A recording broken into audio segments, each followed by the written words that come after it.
Beautiful. Right on. We take together the joy of recovery, 15 to 20. Let's do the same thing. I'm going to read only one verse at a time. What shall I say? Because he has spoken to me. Circle, for he has spoken to me, and he himself has done it. I will wander about, circle, wander about all my years because of the bitterness of my soul. It's difficult here. Verse 15. The tone of the psalm now, the tone of it changes suddenly. Okay, now it's getting a little bit more positive. So the beat of it changes, the tone of the psalm changes. God answers to his prayer, and think back in verse 11 where he was not able anymore to go into the procession of the feast in public worship. And now we will be able to do it. Now we will be able to do it. Psalm 42 verse 4 for your own reference. It's the same expression, Psalm 42 verse 4, where it says, I should walk quietly here. I should walk quietly. Verse 16, O Lord, by these things, it's the word. It's a reference to verse 15 for what he has spoken. That's the word, men live. And in all these is the life of my spirit, small s. Okay? By the word of the Lord, man lives. Man shall not live by bread alone, but I have every word that proceeds from the mouth of God. So for he has spoken to me. He has spoken to Hezekiah, so therefore life is there. And whenever I come across the Hebrew connotation of this, I'm proud of the ministry that we do here, because it's an exposition to the word, and you said to me yourself, and I appreciate that. It's refreshing. It lives. It sustains us in that time of difficulty. That's why we chat about it. We don't sweat it. We know where we're going, and we do the most of our time. Appreciate your encouragement. Oh, restore to me to health and let me live. Verse 17, he describes the love of God. Lo, for my own welfare I had great bitterness. Circle that, I will explain that later. It is you who has kept my soul from the pit of nothingness. For you have cast all my sins behind your back. Circle that also. Lo, for my own welfare I had great bitterness here. So he has been rescued from physical death. He has been rescued from physical death, so that's what we call physical healing. But he also experienced spiritual healing, 17b, for you have cast all my sins behind your back. That's a great king that says this. Although he did good, he was a sinner like you and I.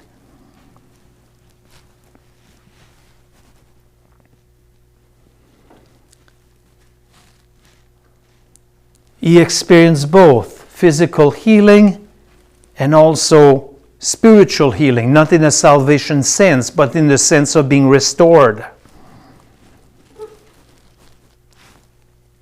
In verse 18, he describes the status of the dead, again, based on special progressive revelation, rather. For Sheol cannot thank you. Death cannot praise you. Those who go down to the pit cannot hope for your faithfulness.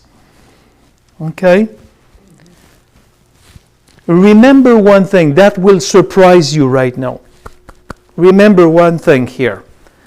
Under the Mosaic law, long life was represented as a blessing for obedience. You obey the law, you live. But for the Christian under the dispensation of grace, it's quite the opposite. The more you obey God, the more you might leave this world early because of persecution. So be careful with any kind of healing process type of thing. It's not always the will of God to heal the Christian today. Because the more you will obey, the more you will suffer persecution. And sometimes it creates stress in our life and we can go home in advance. That's why you have what we call on earth the persecuted church in some countries like, help me out, Joan, like Cuba and, come on, Fidel Castro. Cuba. No, not Cuba. The system of government, how do you call it? Communism. Communism country, and a church on the ground and so on. Christians are killed sometimes, okay? So to be cut short, according to the Old Testament, was a sign of divine displeasure. It could happen in the dispensation of grace too.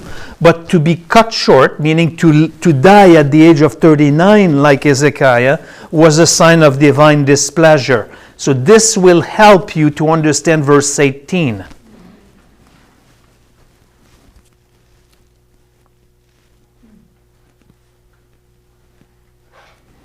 What Hezekiah probably has in mind right now,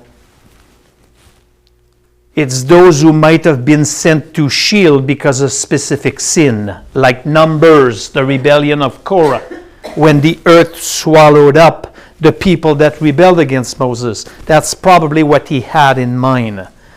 Those who have been sent to Sheol, those due to a specific sin.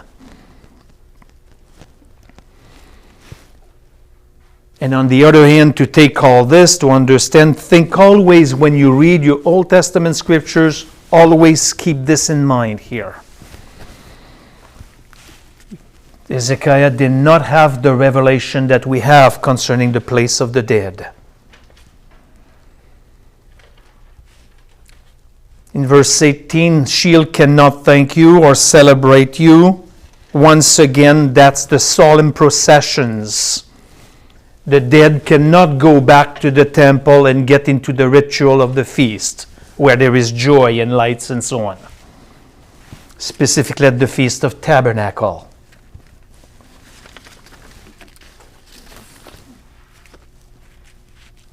This is something that Hezekiah would miss if there would be no recovery for him.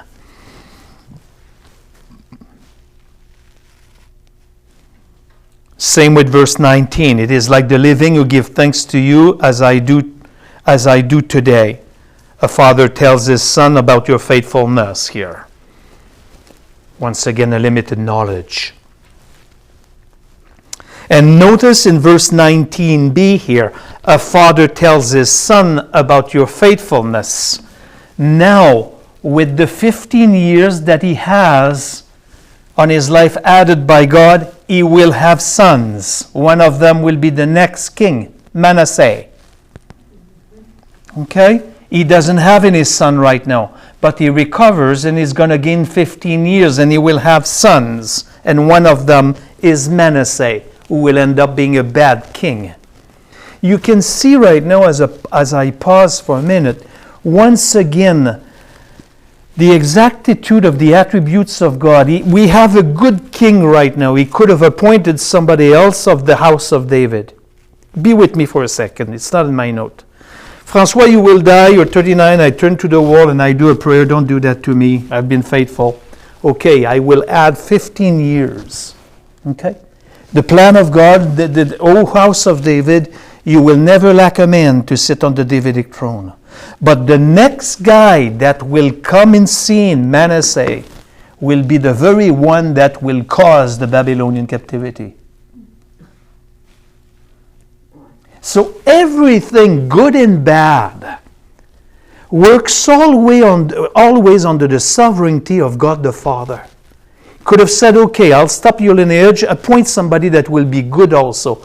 But now, be with me. Manasseh will come in a moment of time. I'm jumping the gun right now. And Manasseh will offer his sons and the sons in the valley of Hinnom as human sacrifice. For that disobedience of idolatry, they will go to the Babylonian captivity. Which Jew will go to the Babylonian captivity that you know well? Daniel.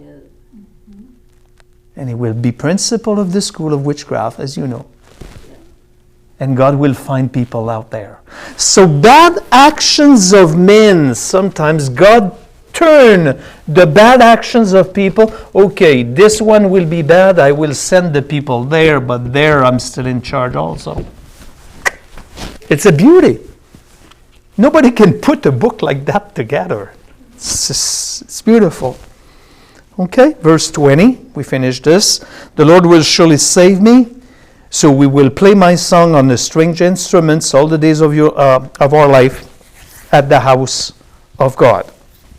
It is God that did the healing, but he did not do it without using a specific means here, verse 21. This is God who does the healing, but he uses something else to do it, a little bit like the clay that Christ did, the spittle and so on. Now Isaiah had said, let them take a cake of figs and apply it to the boil, circle to the boil, that he may recover. So he will be healed by God, but he will involve people also. Upon the boil, it's not known. It will be basically, the closest I can get, it's the poultice of figs. It's a compound. Poultice or poultice. How do you pronounce this? Poultice of fig. So basically they would have made some kind of a compound and apply it to Hezekiah. But we are not sure. Poultice of figs is the closest you can get after research. And then Hezekiah had said, past tense, what is the sign that I shall go up to the house of the Lord here? And the sign, of course, was the shadow and so forth. And notice he did the same thing for requests in 37:1. He went to the enter and the house of the Lord. And in 37:14, he did the same thing.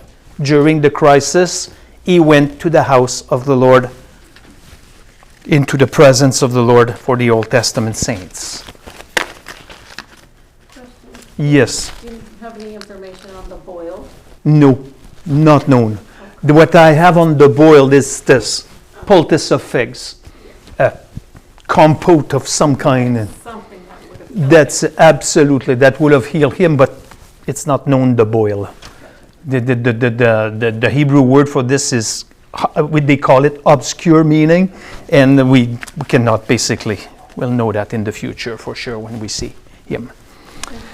Capital C, Hezekiah and the Babylonians. That's why I said to you, I jump the gun, so we take a 10-15 minutes, we just enter into it. I have lots of things to say, so as usual.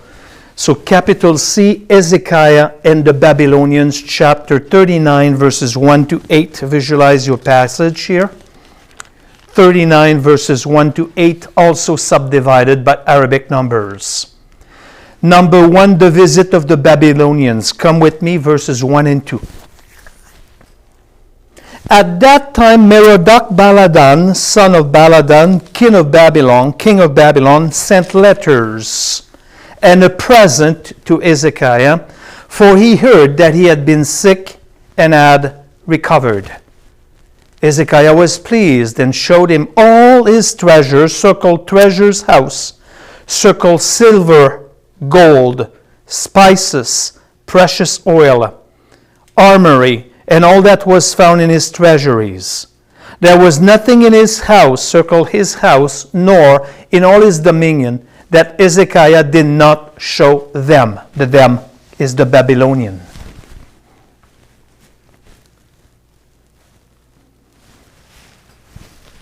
Once again, the parallel accounts to it. 2 Kings, chapter 20, verses 12 to 19. It's a good thing to know. You know that by reading Isaiah, you will remember, kings repeat the same thing.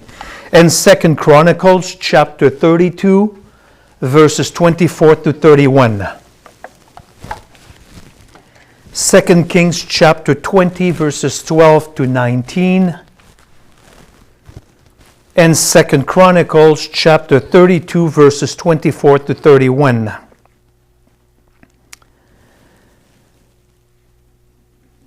The name Merodach is the same as Marduk that we have seen in the book of Daniel. M-A-R-D-U-K, Marduk, Baladan.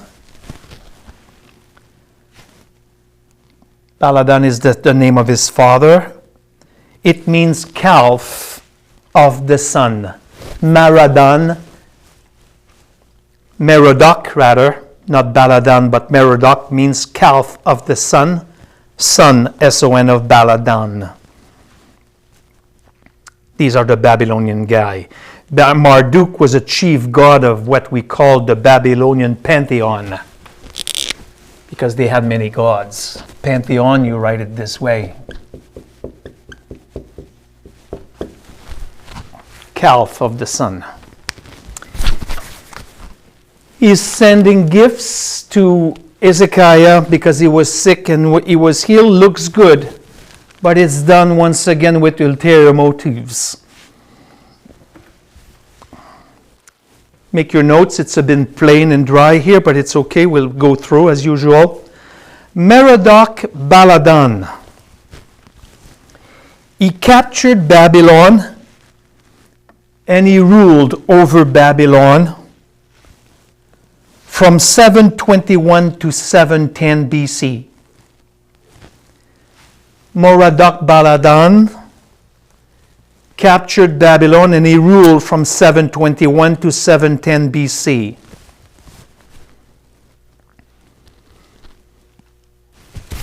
Then Sargon II. Sargon II from Assyria drove him out. Drove out Merodach Baladan.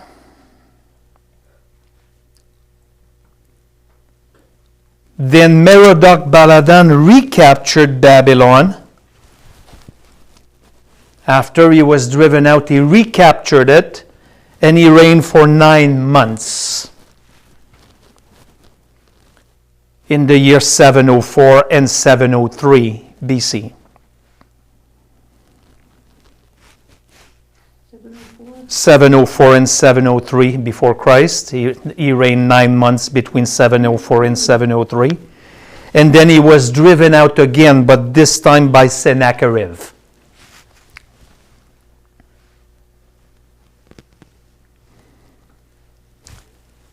And when this delegation is sent to Hezekiah here,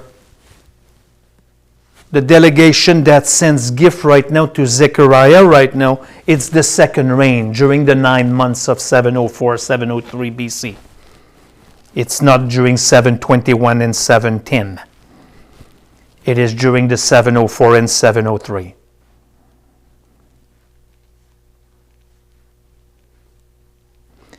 So basically, he was ready to revolt. Merodach Baladan was ready to revolt against the Assyria. And this delegation was sent with gifts after his recovery to try to involve Hezekiah in the rebellion against Assyria. Okay? He was trying to involve Hezekiah, and that's what gave birth to the crisis of the 14 years during 36 and 37. So you can see that chapter 38 basically was written before. Chapter 39 also, that section was written before.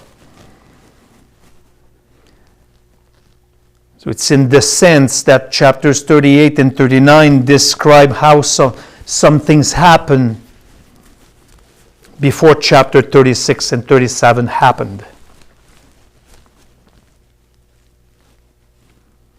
Difficult, isn't it? Yeah. That's why basically higher criticism. Do you know what is higher criticism? It's those, we say higher, but it's a negative higher. Higher criticism is the scholars of today that try to demolish the canon And they say that Isaiah lacks unity. They use this to say that he lacks unity in his thinking and so on. Doesn't matter because Isaiah did it, because it's given by God, so it's always answerable when you research the scriptures.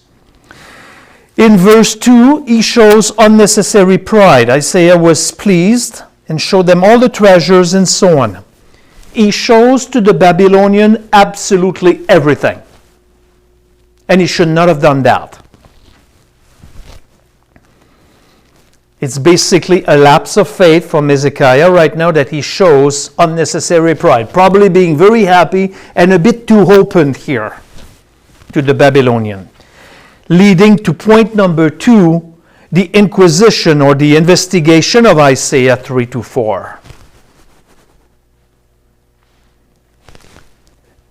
The inquisition of Isaiah. Let's read 3-4. Then Isaiah the prophet came to the king Hezekiah and said to him, Hezekiah, what did these men say?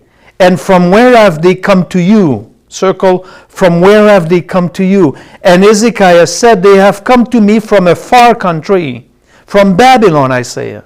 And he said, what have they seen in your house? So Hezekiah answered, they have seen all that is in my house. There is nothing among my treasuries that I have not shown them.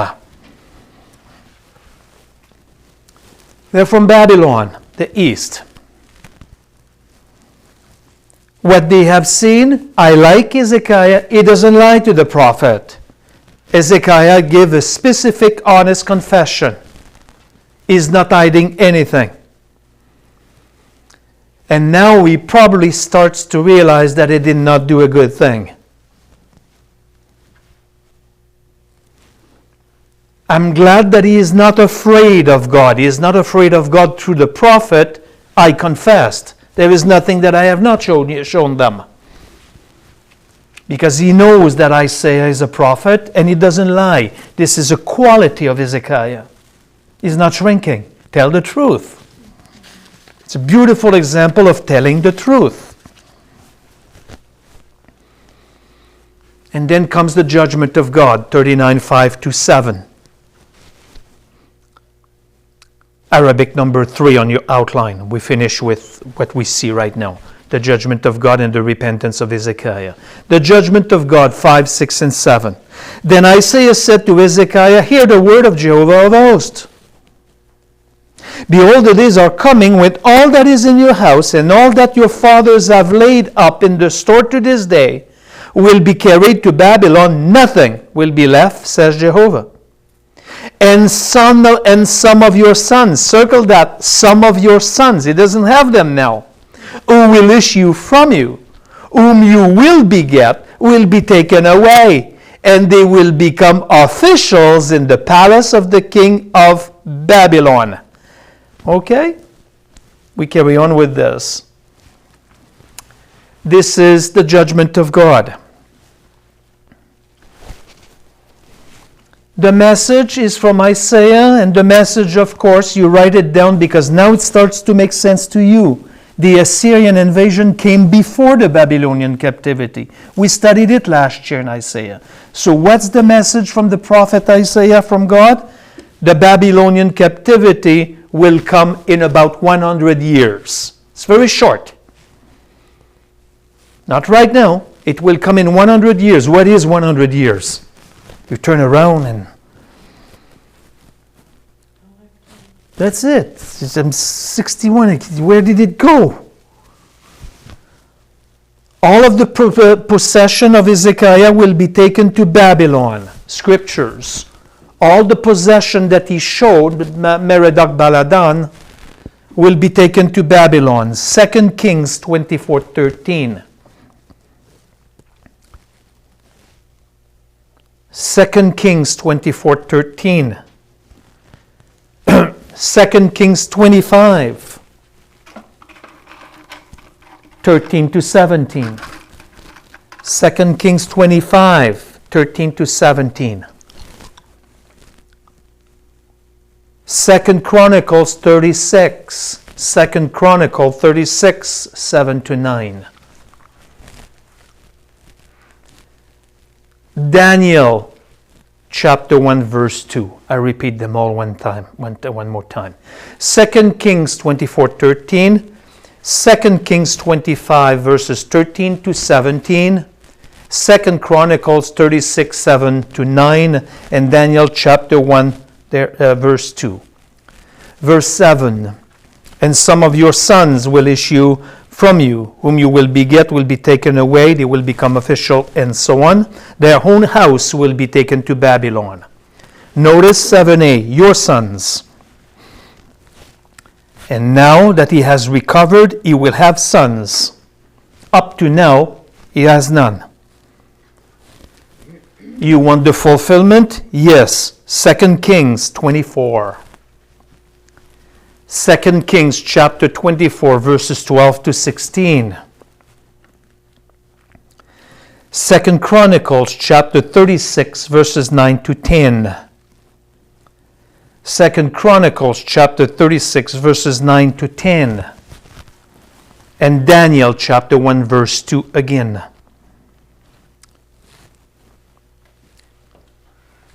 Verse 7c, notice, will become officials in the palace of the king of Babylon. It's in Isaiah. It's a prophecy that some of them will be famous. Daniel will be made a eunuch. Contrary to his will, he will be obliged.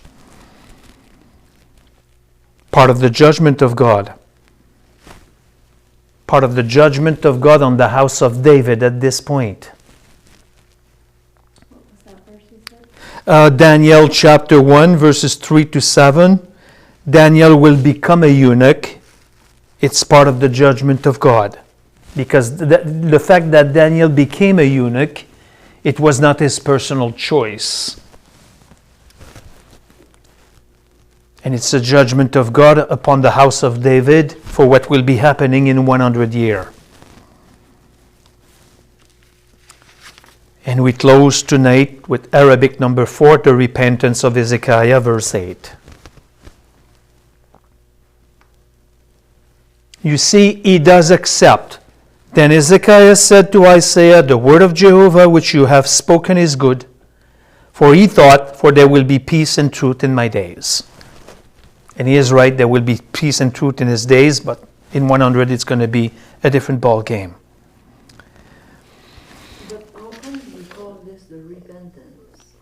He repents because he's not basically trying to rebel against what Isaiah is saying. He doesn't say to Isaiah like Ahaz, none of these things that you say will be happening under my reign. Take it like this. He takes it, the word that you say, they will be officials and so on. He's not rebelling against it. Oh no, my people will never leave the land. The attitude behind it. Okay? He accepts the word of the prophet as the word of God. And what was your question? How come you say it's repentance? Think today, Sylvie. I don't know if These are classes of discipleship. You know that. It's an in-depth look, beloved. I don't need to repeat that. This is what it is. You are rare in your city, on this Vancouver Island, to do Bible studies to that extent. It's basically exceptions. And we do teach, and again on Sunday I said things, that's the word. And the people have a tendency to stiffen their knees concerning this. That's why it's very important in discipleship that when we learn things concerning the will of God, it's very, very important not only to make notes and to memorize these things, but to apply them in their lives also. Very important to understand why people die and the promise that here we don't have long life. It does create a sense of acceptance when you go to sessions of healing and it's not happening. For some it does, but for Joe Blow it did not happen. You don't make a fuss. You don't say to the person, he was not healed because he lacked faith. It creates a burden on the people, an unnecessary condemnation on the people. And in this class here, we have passed the stage, the babyhood stage and the falsehood stage of losing salvation. We don't even discuss these things anymore in these classes. We understand this. Hezekiah here shows everything to Merodach-Baladan, a lack of wisdom. You show just a part of it. Isaiah said, because what you have said, all your stuff will be taken away. There is no resistance on his part. And we learn these things. Cursing Satan, I bind you, Satan. Some churches in the valley, they are still at that place. Need to move on. It's a little bit like you say to Sophia. Take that ghetto out, the sucker out. She's 3.5. You would like to see her without the soother.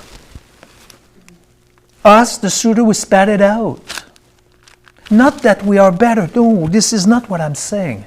I'm just telling you this, that we are, in our day and age, in need of deep discipleship like this so that we may be anchored.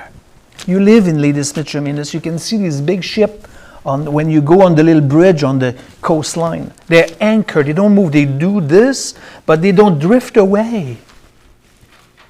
And the fear that has plagued the people right now is because they are not anchored. They go. I was listening to something. What was it again? I was on a website trying to activate my card, and there popped a screen that you will face consequences if you don't file on time with this government. It's only fear. Hey, you will be this and that. Can we breathe still in that country and have a glass of wine and kick back? No. It's amazing. Let's finish. Let's finish verse 8. I don't want to leave it aside. We call it a night when we're back in the momentum. And myself, I'm back in the momentum. Then Hezekiah, I just read it. You can see where Hezekiah's heart is at.